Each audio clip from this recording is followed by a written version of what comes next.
Merhaba arkadaşlar, örgü kanalıma hoş geldiniz. Minik kız bebeklerimiz için hem kolay hem de güzel tığ işi bir yelek yaptım. Bugün bu yelek anlatımını sizlerle paylaşmak istiyorum. Çok güzel bir model arkadaşlar. Bakın hem de çok kolay. Bir günde örüp bitirebilirsiniz bu yelek örgüsünü. Yelek örgüsüne yakadan zincir yaparak başlıyoruz. Ben bugün bu yelek anlatımını 3 aylık bebek ölçüsüne göre yapıyorum. Ama siz bu yeleği aynı sayıda başlayarak yeni doğan bebek için yapabilirsiniz. 6 aylık bebek için yapabilirsiniz. 1 yaş bebekleriniz için yapabilirsiniz. 1 yaşından büyük çocuklar için daha fazla sayıda zincir başlamanız gerekiyor. Siz bu yeleği yeni doğan bebek için yapacaksanız bu arttırma sırasını benim yaptığımdan bir sıra önce bitirirseniz yeni doğan bebek için olur. Arttırma sırasını benim yaptığımdan bir sıra fazla yaparsanız da 6 aylık bebek için olur. 2 sıra fazla yaparsanız 1-2 yaş arası çocuklarınız için olur arkadaşlar. Bu 3 aylık için yaptım ama yeni doğan bebeği de olur. Yeni doğan bebekler çok hızlı büyüdüğü için çok rahat olacaktır. Yakadan düğmeli yaptım bakın.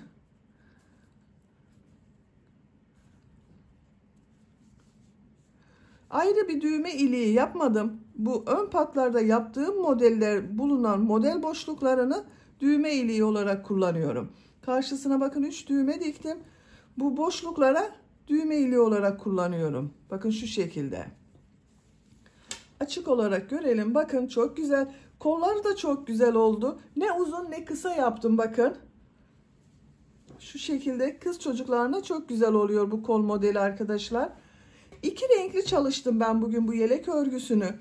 Pembe ve beyaz renk iplikleri kullandım. Bakın bu renk bir pembe iplik arkadaşlar. Bebek ipliği kullandım. Kullandığım iplik üzerinde 100 gram iplikte 320 metre var. Bu iplikten bir adet ipliğe ihtiyacınız var bu kalınlıkta bir iplik için. Beyaz renk iplik olarak da 50 gram iplik yeterli. Yarım yumak ipliğe ihtiyacımız var. Sadece burada kullandım ve burada kullandım. Ben bugün pembe ve beyaz renkli iplik ile yaptım. Siz bu yelek örgüsünü istediğiniz marka iplik ve renkleri kullanarak yapabilirsiniz. Her renk iplik ile çok güzel oluyor. Tığ olarak 5 numara 3 milimetre tığ kullandım. Elim çok sıkı değil. Benim yaptığım örgüler bu tığ ile yumuşak oluyor. Sizin eliniz sıkıysa benimle aynı sayıda yaparsanız bu tığı kullanırsanız yaptığınız örgü hem çok sert olur hem de ölçü benim yaptığım ölçüden daha küçük olur. Eliniz sıkıysa 3,5-4 milimetre tığları kullanırsanız daha güzel olur arkadaşlar.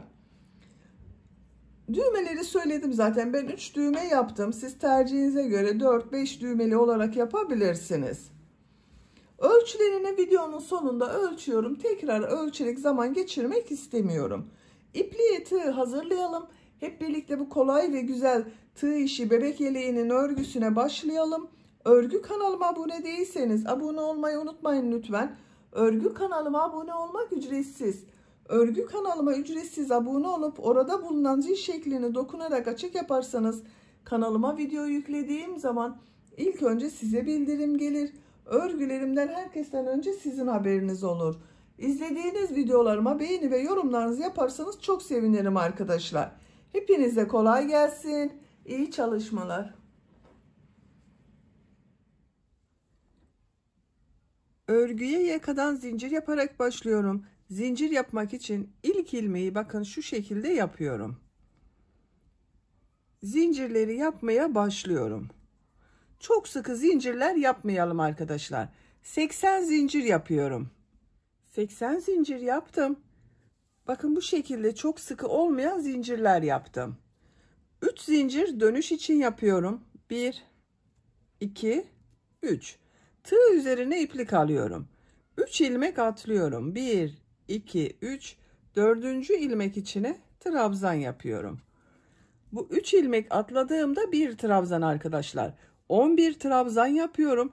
Bakın bu zincirle birlikte 2 trabzan oldu. 11 trabzan yapıyorum. 3 4 5 6 7 8, 9, 10, 11. 11 trabzan yaptım. 2 zincir yapıyorum. Tığ üzerine iplik alıyorum. Bakın aynı ilmeği değil, yanında bulunan ilmeğe trabzan yapıyorum. Kol bölümü için 18 trabzan yapıyoruz.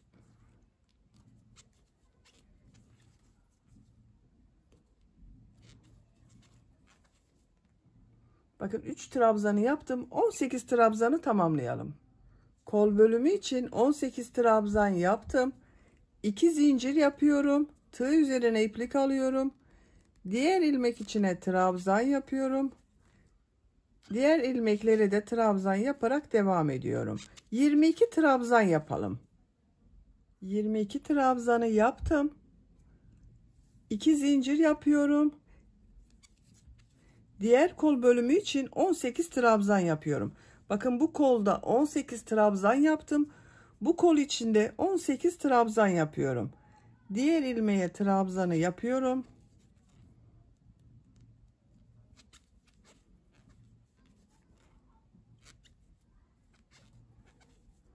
On 18 trabzanı yapalım. Diğer kol içinde 18 trabzanı yaptım. 2 zincir yapıyorum. Tığ üzerine iplik alıyorum. İlk ilmek üzerine trabzan yapıyorum. Buraya da 11 trabzan yapıyorum arkadaşlar. Bakın buraya 11 trabzan yaptım. Burayı da 11 trabzan yapıyorum. 1, 2, 3, 4, 5, 6, 7, 8, 9, 10, 11. 11 trabzan yaptım. Bakın arkadaşlar, bu sırada yaka ayrımlarını yaptım. Buralara 11 trabzan yaptım. Kol için 18 trabzan yaptım. Bunun ikisinin toplamı olan buraya da 22 trabzan yaptım. Siz bunu yeni doğan bebek için yapıyorsanız buraları 9 trabzan yapabilirsiniz. Bunun toplamı olarak burayı 18 trabzan yapabilirsiniz. Bu kol bölümlerini de 12-13 trabzan olarak yapabilirsiniz. Daha büyük çocuk için yapacaksanız da buraları kaç trabzan yaptıysanız buraya yaptığımız trabzanı 2 katı yapacaksınız arkadaşlar.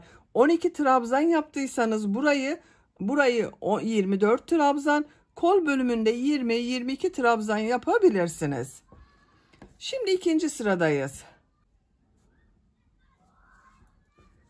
Bir zincir yapıyorum, örgüyü çeviriyorum. İlk ilmek üzerine trabzan yapıyorum. Diğer ilmekleri de trabzan yaparak devam ediyorum. Bu arttırma yapacağımız 2 zincire kadar devam edelim. Arttırma yapacağım yere kadar bakın trabzanları yaptım. 11 trabzan yaptım buraya arkadaşlar. Tığ üzerine iplik alıyorum. Bu arttırma yerine bir trabzan, 2 zincir, bir trabzan yapıyorum.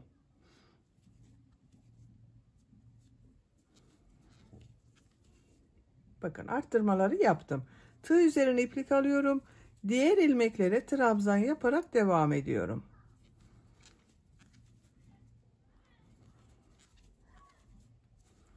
Arttırma yerine kadar devam edelim. Diğer arttırma yerine kadar trabzanları yaptım. Buraya bir trabzan, 2 zincir, bir trabzan yapıyorum.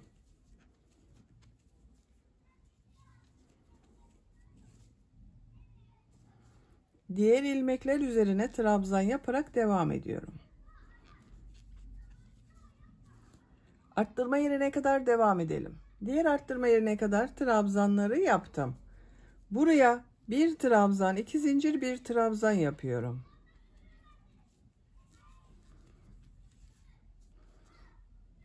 İlmekler üzerine trabzan yaparak devam ediyorum. Buraya kadar devam edelim. Arttırma yerine kadar trabzanları yaptım. Buraya bir trabzan, 2 zincir, bir trabzan yapıyorum.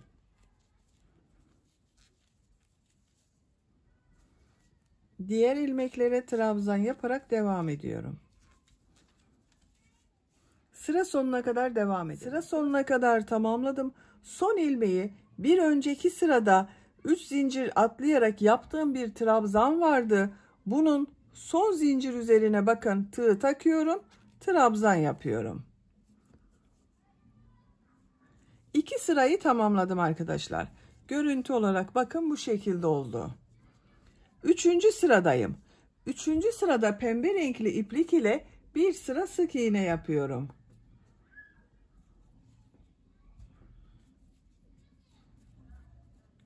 İlmek rengini pembe renkli yapıyorum. Bir zincir yapıyorum. Örgüyü çeviriyorum. İlk ilmek üzerine sık iğne yapıyorum. Diğer ilmeklere de sık iğne yapıyorum.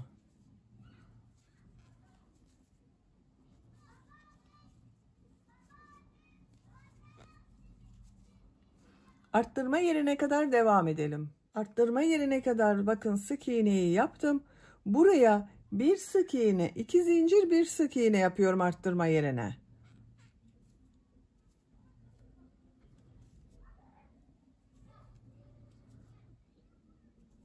Diğer ilmeklere birer defa sık iğne yapıyorum. Diğer arttırma yerine kadar devam edelim. İlmekler üzerine sık iğne yaparak arttırma yerine kadar tamamladım. Arttırma yerine bir sık iğne, 2 zincir, bir sık iğne yapıyorum. Diğer ilmeklere birer defa sık iğne yapıyorum. Bu arttırma yerinde de bir sık iğne, 2 zincir, bir sık iğne yapalım. Diğer ilmeklere birer defa sık iğne yapalım. Sıra sonuna kadar tamamlayalım. Sıra sonuna kadar sık iğne yaparak tamamladım. Arttırma yerlerinde bir sık iğne, 2 zincir, bir sık iğne yaptım. Pembe renkli ipliği kesiyorum.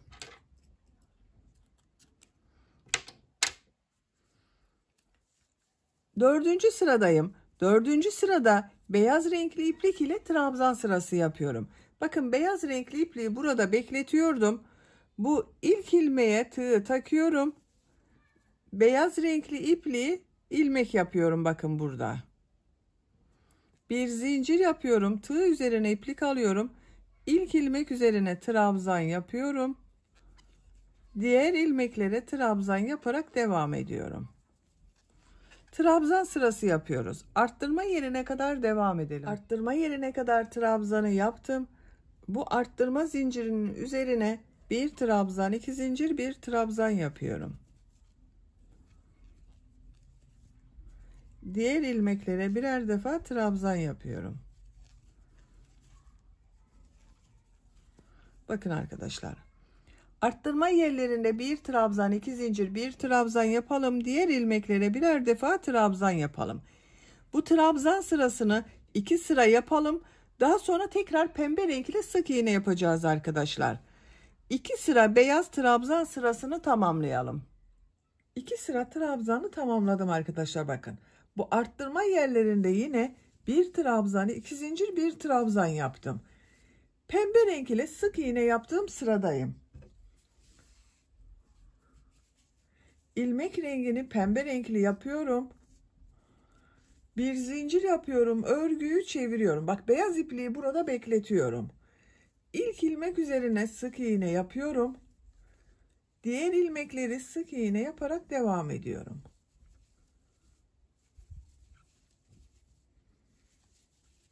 Arttırma yerine kadar devam edelim. Sık iğne yaparak buraya kadar tamamladım. Bu 2 zincir üzerine bir sık iğne, 2 zincir, bir sık iğne yapıyorum.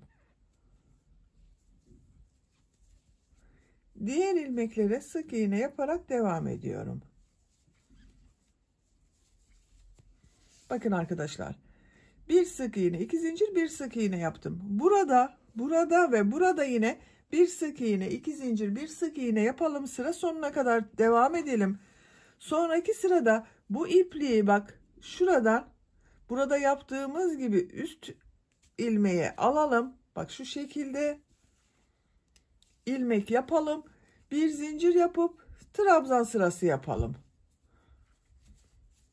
2 sıra trabzan sırası, bir sıra sık iğne yapıyorum. Arttırma yerlerinde hep bak, bir trabzan, iki zincir, bir trabzan, bir sık iğne, iki zincir, bir sık iğne olarak yapıyorum. Yaka örgüsünü yapacak olduğunuz çocuğun büyüklüğüne göre arttırmalar yaparak tamamlayalım. Yaka örgüsünü her sırada arttırmalar yaparak yapacağım ölçüye göre tamamladım. Kaç sıra yaptığımı sayıyorum. Bak, 3 sıra pembe renk iplik ile sık iğne yaptım. 2, 4, 6, 8 sıra beyaz renk iplik ile trabzan sırası yaptım. Santimetre olarak ölçüyorum.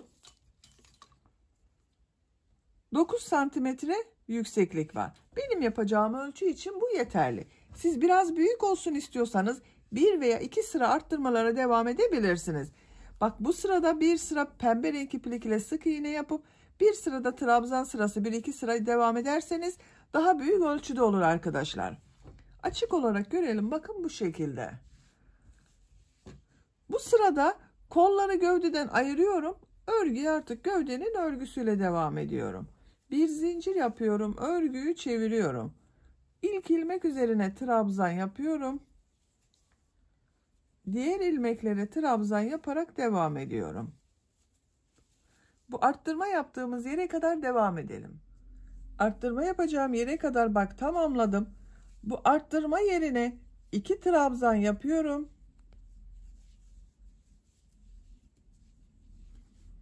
Bir zincir yapıyorum. Kolda bulunan bütün ilmekleri atlıyorum. Bu arttırma yerine 2 trabzan yapıyorum.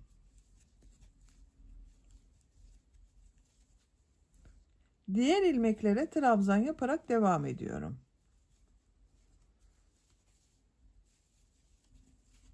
Bak, bir zincir ile ön ve arka bölümü burada birleştirdik arkadaşlar. Kol altının görüntüsü böyle. Buraya kadar devam edelim. Arttırma yapacağım yere kadar bak trabzanları tamamladım. Bu arttırma yerine yine 2 trabzan yapıyorum.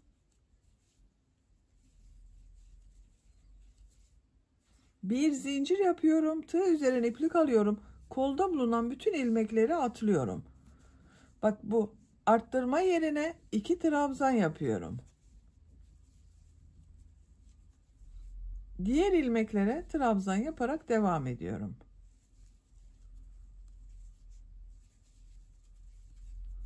Bak, kol altının görüntüsü böyle arkadaşlar. Sıra sonuna kadar devam edelim. Sıra sonuna kadar trabzanı yaptım. Bakın bu şekilde oldu arkadaşlar. Beyaz renkli ipliği kesiyorum.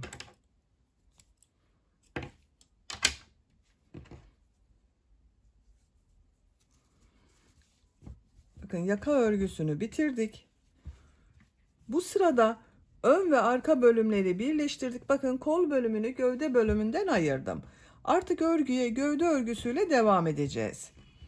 Bu sırada model yerleştirmeye başlıyorum. Pembe renkli bir iplik kullanıyorum. Bakın, burada yaptığım pembe renkli ipliği kullanıyorum. Siz ne renk yaptıysanız. Dediğim gibi siz bunu rengarenkte yapabilirsiniz arkadaşlar. Bakın, bu kenardan başlıyorum. İpliği burada bitirdim. Eğer sizin burada bittiyse arkadaşlar, bu yaka sırasını benden bir sıra fazla yaptıysanız burada bitmiştir. Bakın, buradan ilmek başlıyorum. Pembe renk ile bir ilmek yapıyorum. Bu ilk, bakın, bir zincir yaptım. İlk ilmek üzerine bir trabzan yapıyorum. Tığ üzerine iplik alıyorum. Bir ilmek atlıyorum. Bu ilmeğe 3 trabzan, 2 zincir, 3 trabzan yapıyorum.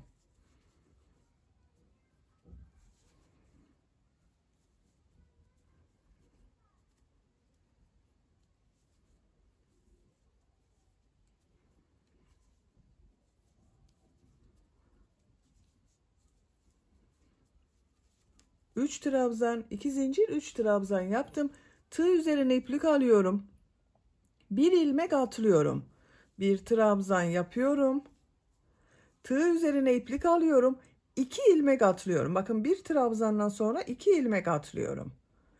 3 trabzan, 2 zincir, 3 trabzan yapıyorum.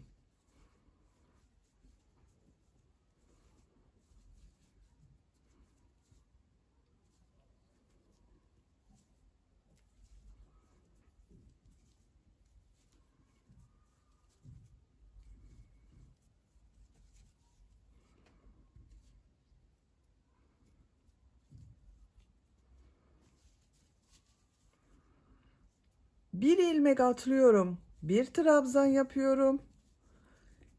2 ilmek atlıyorum. 3 trabzan. 2 zincir, 3 trabzan yapıyorum.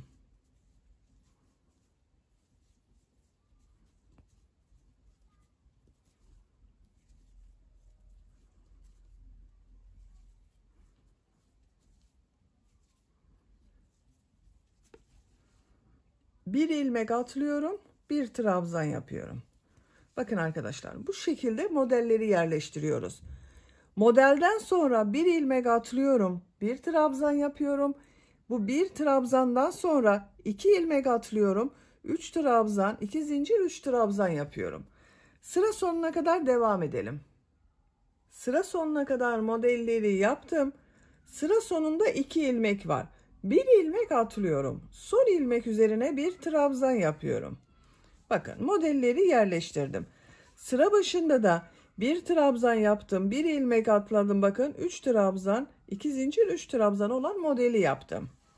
Model yerleştirmesini yaptım arkadaşlar. Modelin denk gelmesi için bakın sadece burada. Bakın buradan sonra 2 ilmek atlıyordum. Bir ilmek atladım arkadaşlar. Model denk gelmesi için. Başka bir şey yapmadım. Kaç model yaptığımı sayıyorum.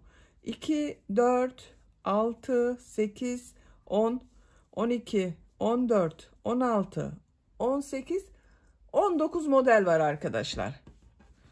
Bakın şöyle bakalım. Şimdi ikinci sıradayız. Bir zincir yapıyorum. Örgüyü çeviriyorum. İlk ilmek üzerine trabzan yapıyorum. Tığ üzerine iplik alıyorum. Model ortasına 3 trabzan, 2 zincir, 3 trabzan yapıyorum.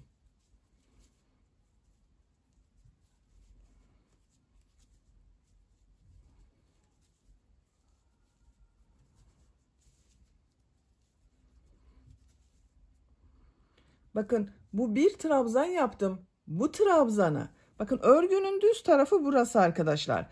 Burası örgünün ters tarafı. Düz tarafı olacak şekilde bakın ama benim bu sırada ters taraftan oldu. Ters taraftan boşluktan alıyorum, uzun yapıyorum bakın. Trabzan yapıyorum. Tığ üzerine iplik alıyorum. Model ortasına 3 trabzan, 2 zincir, 3 trabzan yapıyorum.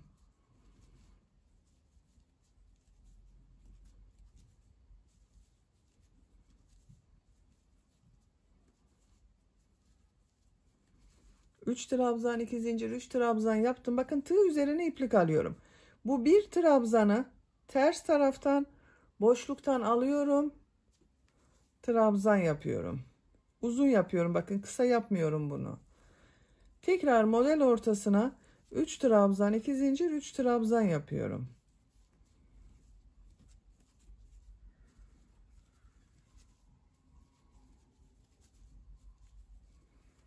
Bakın bu bir trabzanı tekrar gösteriyorum. Ters taraftan boşluktan alıyorum. Trabzan yapıyorum. 3 trabzan, 2 zincir, 3 trabzan yapıyorum. Bakın düz tarafın görüntüsü böyle oluyor arkadaşlar. Sıra sonuna kadar devam edelim. Sıra sonuna kadar modelleri yaptım. Bakın görüntüsü böyle oldu arkadaşlar. Örgünün düz tarafının görüntüsü böyle. Tığ üzerine iplik alıyorum.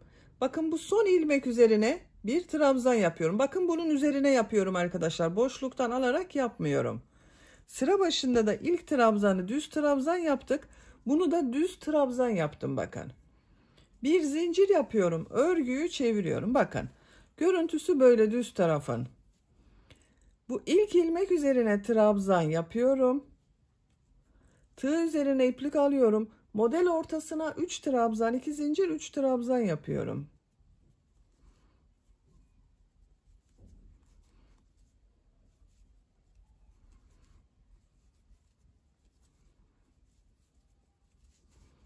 Bu bir trabzanı bakın bu sırada düz taraftan alarak boşluktan yapıyorum arkadaşlar. Bir önceki sırada ters taraftan aldım, trabzan yaptım. Bu sırada bakın düz tarafta görünüyor. Düz taraftan boşluktan alarak trabzan yapıyorum. Bu tek trabzanları nasıl görüyorsak o şekilde boşluktan alarak yapıyoruz.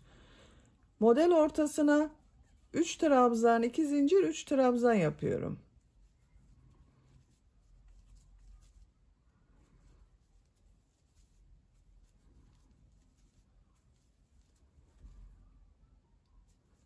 Bu bir trabzanı bakın düz taraftan boşluktan alıyorum. Trabzan yapıyorum. Model ortasına 3 trabzan, 2 zincir, 3 trabzan yapıyorum. Bakın görüntüsü böyle. Sıra sonuna kadar devam edelim. Sıra sonuna kadar yaptım. Tığ üzerine iplik alıyorum. Bakın son trabzan üzerine bir trabzan yapıyorum. Bunun üzerine yaptım. Boşluktan almadım. Bakın bunları boşluktan alarak trabzan yaptım. Bu son ve ilk trabzanları üzerine yapıyoruz. Bir zincir yapıyorum. Örgüyü çeviriyorum. İlk ilmek üzerine trabzan yapıyorum. Model ortasına 3 trabzan, 2 zincir, 3 trabzan yapıyorum.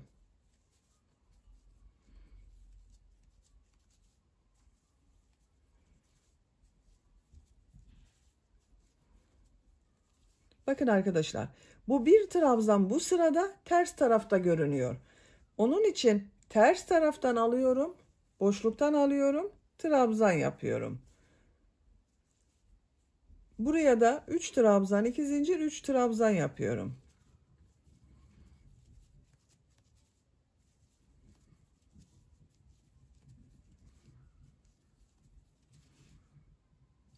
Bakın bu bir trabzanı ters taraftan boşluktan alıyorum, trabzan yapıyorum.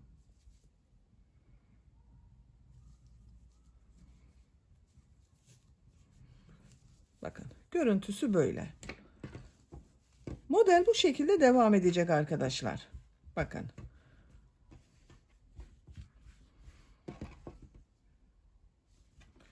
Gövde örgüsünü yapacak olduğunuz çocuğun büyüklüğüne ve tercihinize göre model sırasını tekrarlayarak tamamlayalım.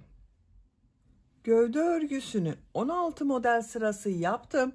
1, 2, 3, 4, 5, 6, 7, 8, 9, 10, 11, 12, 13, 14, 15, 16. Son 2 sırayı beyaz renkli yaptım bakın arkadaşlar. Aynı sayıda beyaz renkli iplik ile yaptım. Son sırayı yapıyorum. Son sırada farklı bir model yapıyorum. Bakın en son beyaz renkli iplik ile bitirdim. İpliği kestim.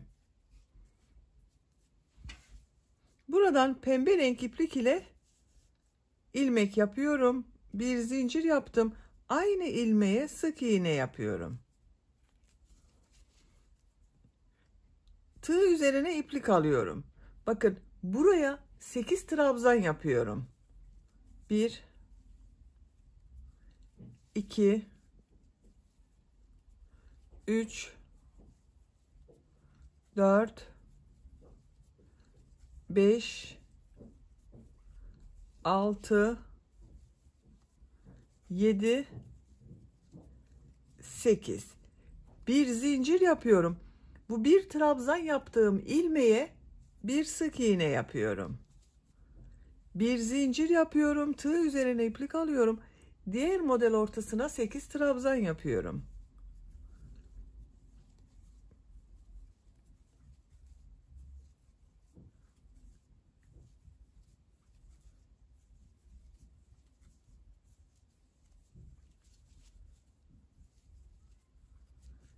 Sekiz trabzan yaptım.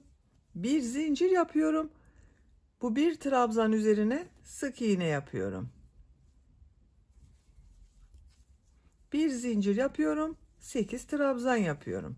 Bakın bu şekilde model yapıyoruz. Sıra sonuna kadar devam edelim. Modelleri sıra sonuna kadar yaptım. Son model üzerine de 8 trabzan yaptım. Bir zincir yapıyorum. Son ilmeğe sık iğne yapıyorum. Bakın arkadaşlar görüntüsü bu şekilde oldu. Çok güzel oldu. Ön patlardayım. Ön patlarda da bu modelleri yapmaya devam ediyorum. Ön patlarda 8 trabzan yapmıyorum ama. Tığ üzerine iplik arıyorum. Zincir yapmadım. Bakın bir ilmeği atlıyorum. Bu ilmek üzerine 6 trabzan yapıyorum. 1 2 3 4 5 6 trabzan boşluğunu atlıyorum. Bu ilmeğe sık iğne yapıyorum. Tığ üzerine iplik alıyorum. Bakın bir ilmek atlıyorum. 6 trabzan yapıyorum.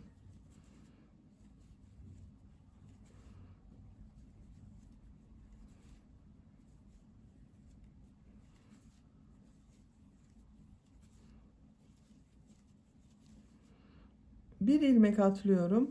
Sık iğne yapıyorum. Modelleri yapmaya devam ediyorum. Sıra sonuna kadar devam edelim. Yaka başlangıcına kadar modelleri yaptım. Yaka başlangıcında bakın sık iğne yaptım. Yakanın çevresinde de pıtırcık modelleri yapıyorum arkadaşlar. Bakın ilk ilmeğe bir sık iğne, 2 zincir, bir sık iğne yapıyorum. Bir ilmek atlıyorum. Bir sık iğne, 2 zincir, bir sık iğne yapıyorum. Bir ilmek atlıyorum. Bir sık iğne, 2 zincir, bir sık iğne yapıyorum. Bakın bu şekilde pıtırcıklar oluyor. Ayrıca bir düğme iliği yapmadım. Bakın bu modellerin burada bulunan boşlukları düğme iliği olarak kullanacağız arkadaşlar. Yaka çevresinde pıtırcık modelleri yaparak buraya kadar devam edelim. Yaka çevresinde pıtırcık modeli yaparak diğer tarafa kadar tamamladım. Bakın görüntüsü bu şekilde oldu. Bu ön patta da burada yaptığım modelleri yapıyorum. En son ilmeğe sık iğne yaptım. Tığ üzerine iplik alıyorum.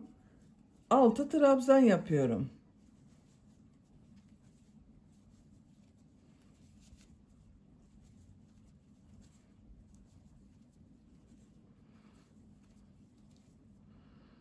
Bakın burada 2 ilmek atlıyorum. Sık iğne yapıyorum. 6 trabzan yapıyorum.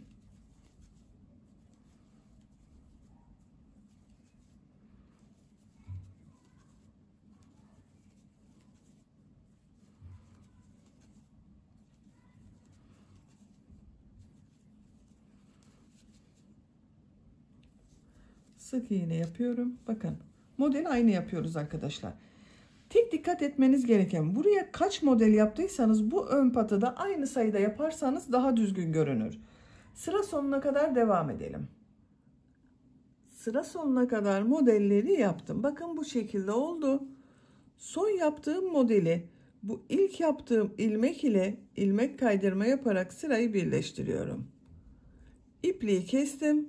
İlmek içinden çekiyorum. Bu ön pata 2, 4, 6, 8, 10, 11 model yaptım. Bu ön patada 11 model yaptım bakın. 2, 4, 6, 8, 10, 11. Düğmelerini de diktim ben arkadaşlar. Bakın bu şekilde oldu. Düğme iliği olarak burada yaptığım modelleri kullanıyorum. Bakın. Bu model boşluklarını düğme ilikleri olarak kullanıyorum.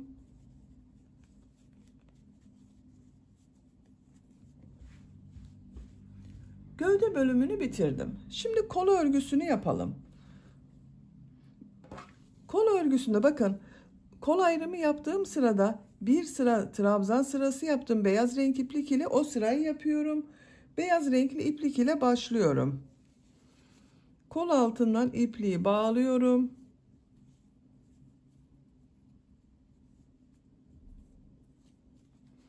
Buradan bir ilmek yapıyorum.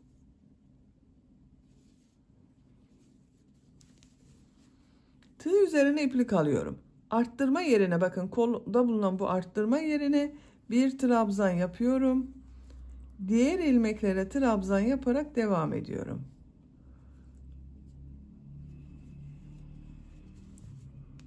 Sıra sonuna kadar devam edelim. Sıra sonuna kadar trabzanları yaptım. Arttırma yerine bir trabzan yapıyorum. Sıra başında da bakın arttırma yerine bir trabzan yaptım. Sıra sonunda da bir trabzan yaptım. Kol altındaki ilmek ile ilmek kaydırma yaparak sırayı birleştiriyorum. İpliği kesiyorum.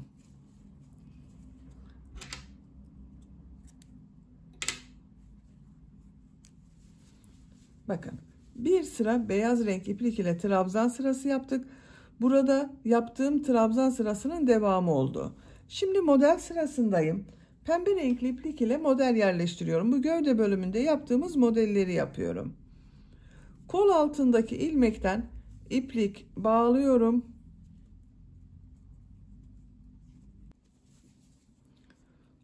Bu ilmekten bir ilmek yapıyorum.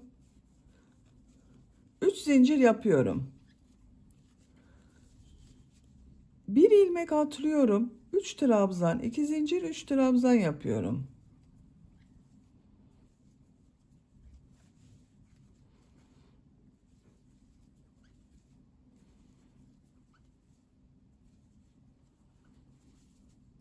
Bir ilmek atlıyorum, 1 trabzan yapıyorum.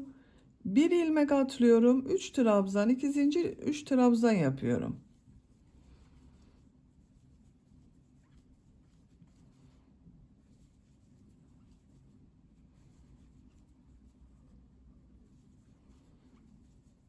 Bir ilmek atlıyorum, 1 trabzan yapıyorum. Bir ilmek atlıyorum, 3 trabzan, 2 zincir, 3 trabzan yapıyorum. Sıra sonuna kadar devam edelim. Sıra sonuna kadar modeli yaptım. Son modelden sonra bakın ilmek kalmadı arkadaşlar.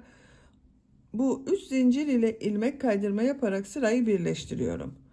Modelin denk gelmesi için burada da ilmek atlamadım bakın. Bir trabzandan sonraki ilmeğe model yaptım. Kaç model yaptığımı sayıyorum. 2, 4, 6, 8, 10, 11 model oldu kol üzerinde. 3 zincir yapıyorum. Tığ üzerinde iplik alıyorum. Bu model ortasına 3 trabzan, 2 zincir, 3 trabzan yapıyorum.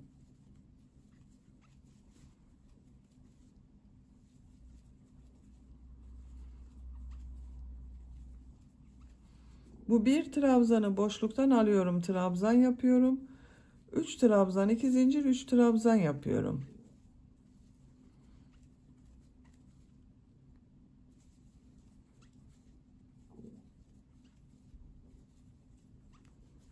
Bir trabzanı boşluktan alıyorum, trabzan yapıyorum. Sıra sonuna kadar devam edelim. Sıra sonuna kadar tamamladım. 3 zincirle ilmek kaydırma yaparak sırayı birleştiriyorum. 3 zincir yapıyorum. Model ortasına 3 trabzan, 2 zincir, 3 trabzan yapıyorum.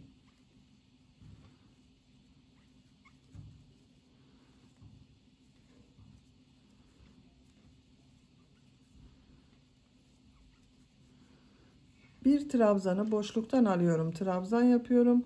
Model ortasına 3 trabzan, 2 zincir, 3 trabzan yapıyorum. Sıra sonuna kadar devam edelim. Sıra sonuna kadar yaptım. 3 zincirle ilmek kaydırma yaparak sırayı birleştiriyorum. 3 sırayı bitirdim. 4. sıradayım. 3 zincir yapıyorum. Tığ üzerine iplik alıyorum.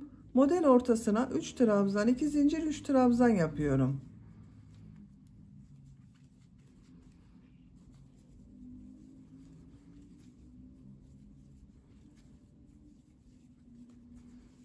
Bir trabzanı boşluktan alıyorum, trabzan yapıyorum. 3 trabzan, 2 zincir, 3 trabzan yapıyorum. Modeli aynı şekilde devam ediyoruz. Sıra sonuna kadar devam edelim. Sıra sonuna kadar modelleri yaptım. 3 zincirle ilmek kaydırma yaparak birleştiriyorum. 4 sıra model sırası yaptım. 5. sıradayım. Son sırayı yapıyorum. Bir zincir yapıyorum. Tığ üzerine iplik alıyorum. Model ortasına 7 trabzan yapıyorum.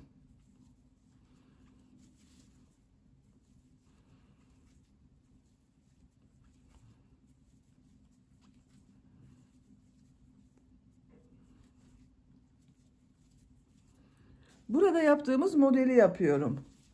Bir zincir yapıyorum. Bu bir trabzanın üzerinde bulunan ilmeğe sık iğne yapıyorum. Bir zincir yapıyorum.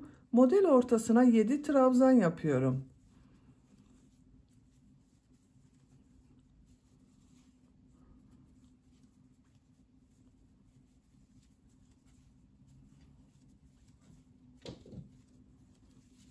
Bir zincir yapıyorum. Sık iğne yapıyorum. Bakın bu şekilde modeller yapıyoruz. Sıra sonuna kadar devam edelim. Sıra sonuna kadar modelleri yaptım. Bir zincir yapıyorum. Bu ilmek ile ilmek kaydırma yaparak sırayı birleştiriyorum. İpliği kesiyorum.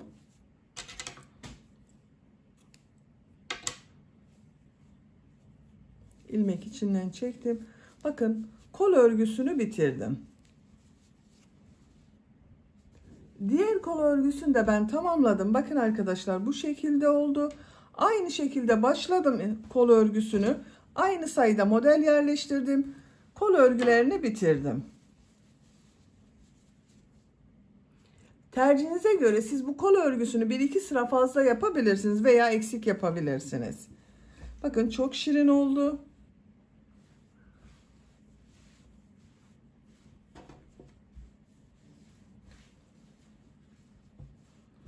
Açık olarak görelim. Bitmiş olarak size ölçülerini söylüyorum. Kol altının buradan gövde genişliğini ölçüyorum. 23 santimetre. Yüksekliğini ölçüyorum. Kol altından yükseklik 18 santimetre. Tam yüksekliğini ölçüyorum. 29 santimetre. 3 aylık bebek için yaptım. Çok güzel oldu arkadaşlar. Beni dinlediğiniz ve izlediğiniz için hepinize çok teşekkür ederim. Örgü kanalıma abone değilseniz abone olmayı unutmayın lütfen. Örgü kanalıma abone olmak ücretsiz. Örgü kanalıma ücretsiz abone olup orada bulunan zil şeklini dokunarak açık yaparsanız kanalıma videoyu yüklediğim zaman ilk önce size bildirim gelir. Örgülerimden herkesten önce sizin haberiniz olur. İzlediğiniz videolarıma beğeni ve yorumlarınızı yaparsanız çok sevinirim arkadaşlar. Sizlerle yeni örgülerde görüşmek dileğiyle. Hoşça kalın, sevgiyle kalın.